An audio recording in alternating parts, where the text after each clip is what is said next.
गरीब बहू की अमीर सहेली बनी सौतन। आप आज पी कर आए हैं। आप क्यों रोज रोज इतना पीते हैं? आप जानते हैं ना कि ये आपकी सेहत के लिए बिल्कुल भी ठीक नहीं है। तू कौन होती है मुझे बताने वाली कि मेरी सेहत के लिए क्या ठीक है क्या नहीं? ये मेरा घर है, मेरी मर्जी। मुझे जो आएगा मैं वही करूंगा, समझी? चल हट मेरे रास्ते से। भावना का पति ऋतिक एक शराबी किस्म का आदमी होता है। शराबी होने के साथ साथ ऋतिक हर एक लड़की पर मुंह मारता फिरता था। अपने पति की इन हरकतों को देखकर भावना को बहुत ठेस पहुंचती थी और बहुत बहुत रोती थी वो। लेकिन भावना के आंसू उसकी सास अश्विनी के अलावा और किसी को दिखाई नहीं देते थे।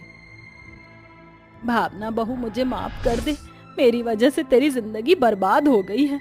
अगर मुझे पता होता कि मेरा बेटा शादी के बाद भी अपनी इन आदतों से बाज नहीं आएगा तो मैं कभी भी तेरी शादी अपने बेटे के साथ नहीं करवाती।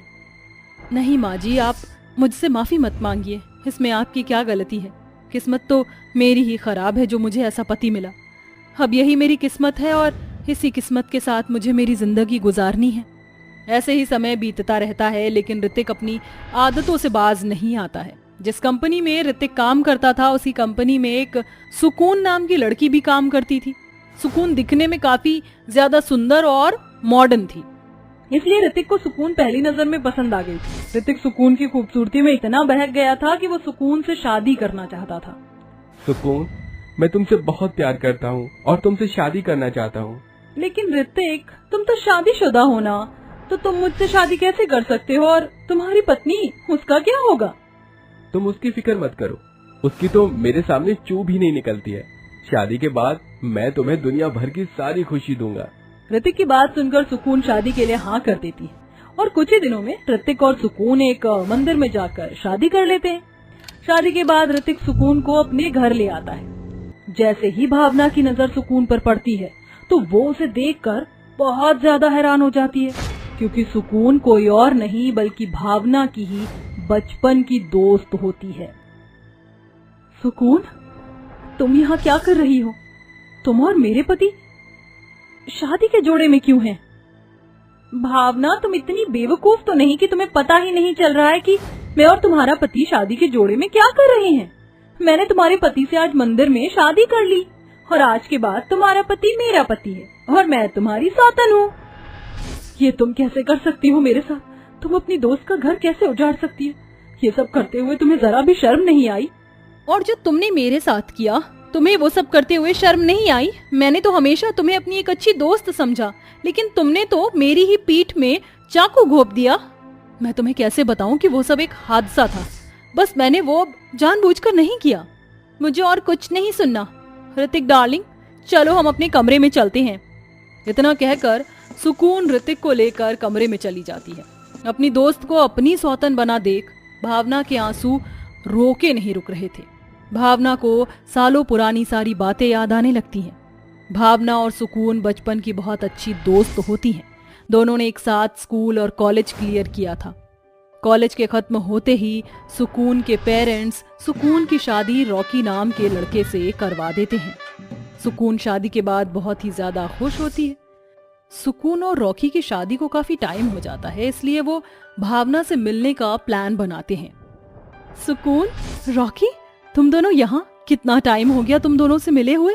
बस आ गए हम। तुम्हें तो हमारी याद आती नहीं, इसलिए हमने सोचा कि हम ही आ जाए।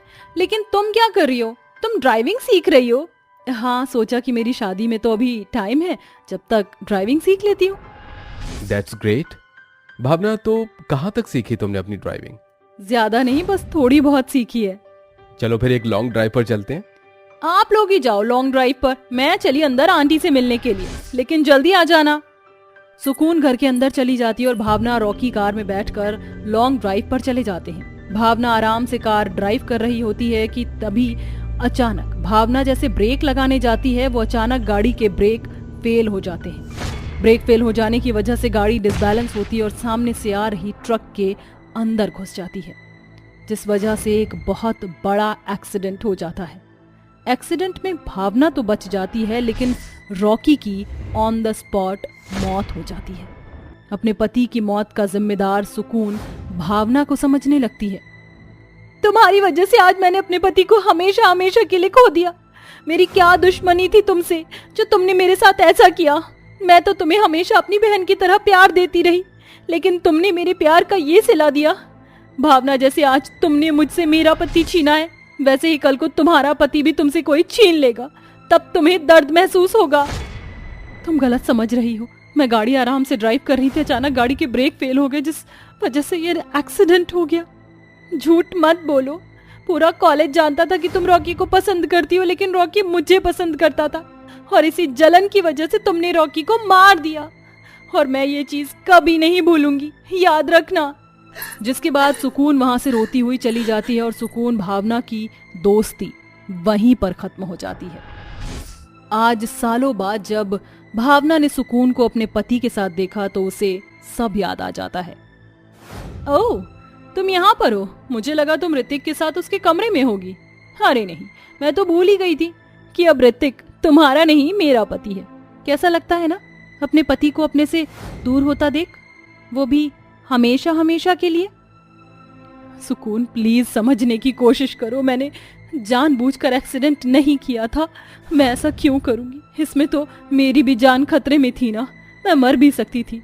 रॉकी मुझे पसंद था, लेकिन मैं उससे प्यार नहीं करती थी। अगर ऐसा ही होता तो मैं कब का उसे प्रपोज कर देती, लेकिन मैंने कभी ऐसा नहीं किया क्योंकि मैं जानती थी कि तुम मुझसे प्यार करती। हो गई तुम्हारी बकवास। देखो भावना, मुझे तुम्हारी बकवास सुनने में जरा भी इंटरेस्ट नहीं है, सो प्लीज मेरा टाइम वेस्ट मत करो। मुझे ऋतिक के लिए कॉफी बनानी है, तो यहाँ से हटो और मुझे कॉफी बनाने दो। सुकून की बात सुनकर भावना की आंखों में आंसू आ जाते हैं और भावना रोते हुए अपने कमरे में चली जाती है। ऐसे ही समय बीतता रहता है। एक दिन भावना अपनी अलमारी की सफाई कर रही होती है और सारी पुरानी चीजों को बाहर निकालती है कि तभी भावना की सास उसे आवाज देती है। जिस आवाज से भावना वहां से चली जाती है कि तभी सुकून भावना के कमरे के पास से गुजरती है तो उसकी नजर भावना के बेड पर रखी हुई फाइल पर जाती है। सुकून उन फाइल्स को देखने लगती है। उनमें से एक फाइल वही फाइल होती है जिसमें रॉकी और भावना के एक्सीडेंट का मेन रीजन होता है, जिसमें साफ साफ लिखा होता है, जिसे देखकर सुकून को भावना की बातों पर यकीन हो जाता है। जिसके बाद सुकून रोते हुए भावना के पास जाती है और उससे माफी मांगती है। मुझे माफ कर दो, मैंने आज तक तुम्हें इतने साल तक गलत समझा।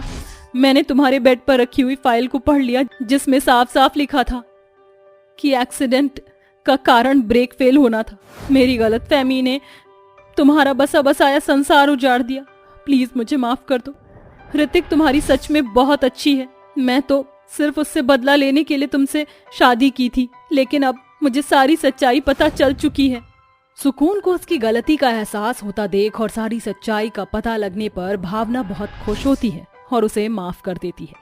जिसके बाद सुकून ऋतिक को तलाक देकर हमेशा हमेशा के लिए चली जाती है।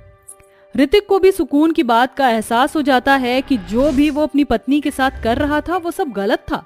जिसके बाद ऋतिक भी अपनी सारी गलत आदतों को छोड़ देता है। अब भावना और ऋतिक एक साथ खुशी खुशी रहते हैं और सुकून भी सारी चीजों को भुलाकर हमेशा हमेशा के लिए अब्रॉड शिफ्ट हो जाती है और एक नई जिंदगी की शुरुआत करती है। तन, बहुत भूख लग रही है, कुछ खाने के लिए दे दो। भूख के मारे मेरी हालत खराब हो रही है। जी मैं आपको क्या दूं? घर में राशन का एक दाना भी नहीं है, ना एक पैसा है। एक काम कर बहू, तो किराए की दुकान से कुछ राशन ले आ। कैसे लेकर आऊं माँ जी? किराने वाला पैसे मांग रहा है, कह रहा है कि पहले पुराना उधार चुकाओ तभी मैं सामान दूंगा। रतन, माँ मुझे माफ कर दो। अगर मैं अपाहिज ना होता तो मैं कभी भी आपको ऐसे हालातों में नहीं रहने देता। मुझे अपाहिज पर आप लोगों ने इतने पैसे बर्बाद कर दिए। ये आप कैसी बातें कर रहे हैं? आप मेरे पति हैं और मैं आपको ऐसी हालत में नहीं देख सकती हूँ। रतन के पति अनमोल का 2 साल पहले एक कार के साथ एक्सीडेंट हो गया था। उस एक्सीडेंट में अनमोल की जान तो बच गई, लेकिन अनमोल अपने पैरों से अपाहिज हो गया। अनमोल अब बिल्कुल भी चल फिर नहीं पाता था, लेकिन इस हालत में भी रतन अपने पति का साथ नहीं छोड़ती है। रतन रंग रूप में काली जरूर होती है, लेकिन दिल की बड़ी साफ होती है। अनमोल का इलाज कराने के लिए रतन और रतन की सास सुजाता ने अपने गांव के सेठ धनराज से काफी कर्ज लिया था, लेकिन इतने पैसे खर्च करने के बावजूद भी अनमोल आज तक ठीक नहीं हो पाया था। घर में हमेशा पैसों की तंगी रहती है। कभी कभी तो पूरे परिवार को कई दिनों तक भूखा भी रहना पड़ता था। रतन के घर के हालात बहुत ही ज्यादा खराब होते हैं, लेकिन इतनी जल्दी कहाँ किसी गरीब की परेशानी दूर होने वाली होती है। रतन का परिवार परेशानी से जूझ रहा होता है कि तभी वहाँ सेठ धनराज आ जाते हैं। सेठ जी, आप यहाँ? अगर आपको कुछ काम था तो आप हम ही बुला लेते, आपको आने की जरूरत क्या थी? तुमसे बड़ा बेशर्म मैंने आज तक नहीं देखा। जब तुम्हारे बेटे के इलाज के लिए पैसे कम पड़ रहे थे तो कैसे तुम दोनों सास बहू मेरी हवेली के चौखट पर नाक रगड़ती हुई आई थी और पैसे मांगे थे, लेकिन पैसे मांगने के बाद तो तुम दोनों सास बहू गायब ही हो गई। मुझे नहीं पता, कल शाम तक मुझे मेरे सारे पैसे और उसका सारा ब्याज मिल जाना चाहिए, वरना परसों की सुबह तुम्हारी इस घर में नहीं बल्कि फुटपाथ पर होगी। सेठ जी, ऐसा अन्याय मत कीजिए। आप तो हमारे घर के हालातों के बारे में जानते हैं ना। हम कल तक आपके सारे पैसे कहाँ से लेकर आएंगे? हमें कुछ दिन की तो मोहलत दीजिए। इतना कहकर सुजाता सेठ धनराज के पैरों में गिर जाती है। अपनी माँ को सेठ धनराज के पैरों में गिरा देख अनमोल को बहुत बुरा लगता है और वो बहुत रोता है, लेकिन अनमोल लाचार होता है, इसलिए वो कुछ कर नहीं पाता। सुजाता को अपने पैरों में गिरा देख सेठ धनराज उन्हें 1 हफ्ते की मोहलत देकर चला जाता है। अपनी माँ और पत्नी की इतनी बेइज्जती होता देख अनमोल अंदर से टूट जाता है। इसीलिए अनमोल घर में रखे हुए चूहे मारने की दवाई खा लेता है, जिस वजह से उसकी मौत हो जाती है। हे भगवान, तूने मेरे घर का इकलौता चिराग मुझसे छीन लिया। हम गरीब लोगों पर क्या पहले से कम दुखों का पहाड़ था जो तूने और हमारी जिंदगी में दुखों का पहाड़ तोड़ दिया। भगवान, तू इतना निर्दयी कैसे हो सकता है? बस बहुत हुआ तुम लोगों का रोना धोना, बंद करो इसको। जाना होता है जिसको वो चला जाता है। मैंने तुम लोगों को 1 हफ्ते की मोहलत दी थी, अब तुम्हारा समय खत्म हो चुका है। लाओ मेरे पैसे। हमारे पास 1 फूटी कौड़ी भी नहीं है, हम कहां से आपके पैसे लेकर आए? इसमें मैं क्या करूं? तुम लोगों ने कुछ दिनों की मोहलत मांगी थी, मैंने तुम्हें 1 हफ्ते का समय दिया था। तुम्हारा समय अब पूरा हो चुका है। पैसे नहीं है तो ये घर खाली कर दो। इस घर को बेचकर मैं अपने पैसे वसूल कर लूंगा। सेठ धनराज को रतन और सुजाता पर जरा भी तरस नहीं आता और वो उन्हें घर से धक्के मारकर निकाल देता है। पकड़ो अपना ये बोरिया बिस्तर और सामान लेकर निकल जाओ यहाँ से। सुजाता और रतन सारा सामान उठाती हैं और वहाँ से रोते हुए निकल जाती हैं। इनकी परेशानी अभी भी खत्म नहीं होती है। बारिश का मौसम होता है, जिस वजह से बहुत तेज बारिश हो रही होती है। रतन और सुजाता भीगते हुए जाते हैं, लेकिन उन्हें बारिश से बचने की कोई जगह भी नहीं मिलती। इसीलिए वो एक पेड़ के नीचे खड़े हो जाते हैं। जैसे ही बारिश खत्म होती है तो वो एक फुटपाथ के किनारे जाकर बैठ जाते हैं और वहीं पर एक तिरपाल डालकर अपना गुजारा करने लगते हैं। बहू, ये तूने हाथ में सिलाई मशीन क्यों ले रखी है? अब ये सिलाई मशीन का क्या काम? पहले तो तू इससे थोड़े बहुत कपड़े सिल लिया करती थी, लेकिन अब इसका कोई काम नहीं है, बेच दे इसे। माँ जी, ये आप कैसी बातें कर रही हैं? इस सिलाई मशीन में तो मेरी जान बसती है। मैंने जब से सिलाई सीखी है तब से मैंने हर कपड़ा इसी सिलाई मशीन पर ही सिला है। मैं इसे कभी भी नहीं बेच सकती। रतन को अपनी सिलाई मशीन से बहुत ज़्यादा प्यार होता है, इसीलिए वो उसे किसी भी कीमत पर बेचना नहीं चाहती थी। दोनों सास बहू को फुटपाथ पर रहते हुए पूरा 1 हफ्ता हो चुका है। पैसों के ना होने के कारण दोनों को भूखा ही रहना पड़ता है। इसीलिए रतन अब पैसे कमाने के लिए एक तरकीब सोचती है। अगर माँ जी ऐसे ही चलता रहा तो आप और मैं फुटपाथ पर ही भूखे मर जाएंगे। इसीलिए मैंने सोचा है कि मैं फुटपाथ पर लोगों के कपड़े सिलना शुरू कर दूं, जिससे कुछ पैसे हमें मिल जाएंगे। उन पैसों की मदद से हम कम से कम 2 वक्त की रोटी खा सकेंगे। सुजाता को रतन का आइडिया अच्छा लगता है, जिसके बाद रतन फुटपाथ के किनारे पर बैठकर तिरपाल के नीचे ही कपड़े सिलने का काम शुरू कर देती है। बारिश की वजह से रतन को कपड़े सिलने में काफी परेशानी होती है, लेकिन रतन हार नहीं मानती। अपना और अपनी सास का पेट पालने के लिए रतन बारिश में तिरपाल के नीचे बैठकर लोगों के कपड़े सिलकर उन्हें देती है। शुरुआती दिनों में तो रतन के पास कोई भी कपड़े सिलवाने के लिए नहीं आता था, लेकिन धीरे धीरे 1-2 लोग आने लगे और लोगों के कपड़े सिलने से जो पैसे मिलते हैं उससे रतन और सुजाता अपने खाने पीने का गुजारा करती थी। ऐसे ही समय बीतता रहता है। रतन फुटपाथ के किनारे बैठकर रोज की तरह कपड़े सिल रही होती है कि तभी उसके सामने एक बड़ी सी गाड़ी आकर रुकती है। उस गाड़ी में से एक बहुत सुंदर सी ड्रेस पहने एक लड़की उतरती है, लेकिन गाड़ी से उतरते वक्त उस लड़की की ड्रेस फट जाती है। ओह नो, अब मैं क्या करूं?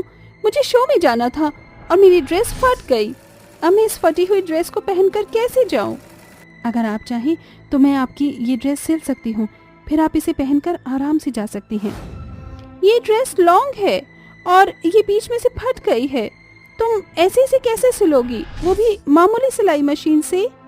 आप फिक्र मत करिए, यहाँ सामने ही एक सार्वजनिक शौचालय है। अब आप वहाँ जाकर मेरी साड़ी पहन लीजिए, तब तक मैं आपकी ड्रेस सिल दूंगी। रतन की बात सुनकर वो लड़की अपने कपड़े चेंज कर लेती है और रतन को अपनी फटी हुई ड्रेस दे देती है। रतन उस ड्रेस को अच्छे से कट करके और उसे अच्छे से सिलकर उस लड़की को दे देती है। जब वो लड़की उस ड्रेस को पहनती है, वाओ, ये ड्रेस तो पहले से भी ज्यादा सुंदर लग रही है। थैंक यू सो मच, तुमने मेरी ड्रेस ठीक करी। उसके लिए ये पैसे रख लो। मेरा नाम प्रिया है और मैं फैशन डिजाइनर हूँ। मेरा पास में ही एक फैशन शो है, मैं वहीं जा रही थी। अगर तुम ना होती तो सच में आज मैं फैशन शो में नहीं जा पाती। प्रिया रतन को 10,000 रुपए देकर अपने फैशन शो में चली जाती है। फैशन शो में हर किसी को प्रिया की ड्रेस बहुत ज्यादा पसंद आती है, जिसे देखकर प्रिया बहुत खुश हो जाती है। उन पैसों की मदद से रतन एक किराए का घर ले लेती है। प्रिया को रतन की हालातों के बारे में पता होता है, इसीलिए वो रतन के पास जाती है और कहती है, तुम बहुत बहुत अच्छी ड्रेस सिलती हो, तुम्हें चाहिए तो मेरे साथ काम कर सकती हो। तुम देखना, सिर्फ कुछ ही महीनों में तुम्हारी ये सारी गरीबी हमेशा हमेशा के लिए खत्म हो जाएगी और तुम एक अच्छी जिंदगी जी सकती हो। प्रिया की बात सुनकर रतन बहुत ज्यादा खुश होती है और वो प्रिया के साथ मिलकर एक साथ काम करती है। कुछ महीनों की मेहनत के बाद अब रतन की परेशानी खत्म होने लगती है। रतन अपनी और अपनी सास के लिए एक बहुत बड़ा और प्यारा सा घर खरीदती है। अब सुजाता और रतन उस घर में साथ में खुशी खुशी रहते हैं।